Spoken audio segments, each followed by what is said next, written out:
This is when the chemistry really started going off the charts with me and my psychiatrist, and I held it alone for months, like after that Christmas morning appointment of his, and then after I innocently told him about my date with the therapist. He really started letting me in more and showing more parts of himself and, turning up the intimacy. And that was exciting to me, and it made me fall for him more. And I noticed that he was working in an office, and I asked him, this was like July, I said, hey, are you working from home? Because I was under the assumption that he was only doing telehealth, okay? And he said, no, I come into the office. I was like, oh, why do you do that if you see all of your patients telehealth? He's like, oh, I like it that way. And even though I could kind of tell he was lying, I just gaslit myself. I was like, okay, it's fine. And then I start emailing him my fun little emails, but he stops writing me back. He does not write back to my emails anymore. Because once again, he was really good at plausible deniability. But what he did do is he would take my emails and mention them in session. So he would still give me the attention that I was craving, but only under his structure, under his control, where there was no paper trail. And I loved that too.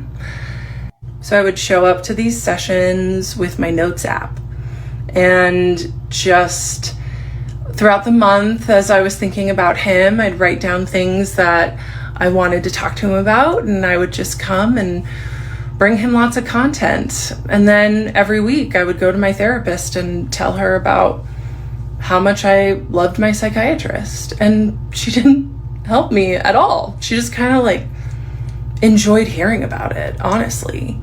So October 2024 rolls around and we're just vibing on Zoom. And then I realized that I didn't have my next appointment with him. So I called his office staff and I talked to the office manager, who was awesome. We really got along, we vibed.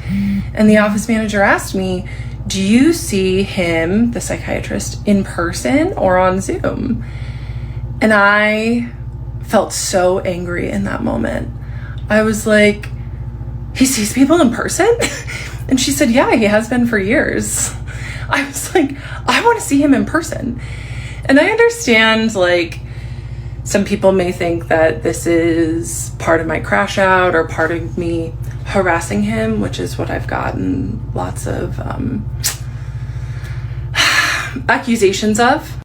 But I just would like to remind everyone that, of course, it seems that way. But I was just responding to a dynamic which my psychiatrist fostered. There was chemistry between us because he allowed it. And so then the next time I saw him in Zoom, I told him, I was like, hey, your office manager outed you and told me that you see people in person. Why didn't you tell me that when I asked? And he said, oh, I just didn't think you'd want to come in. And that was such a weak lie from him, from someone who is so scripted and controlled. He didn't even have a plausible thing to say. Of course he knew I wanted to come in. I had a crush on him. I told him that often.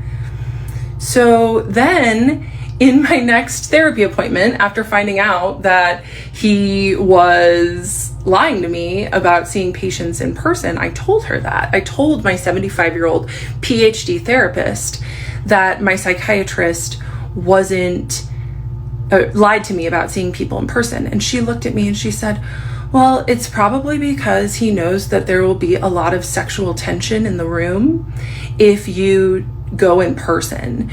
So make sure that you understand that when you go.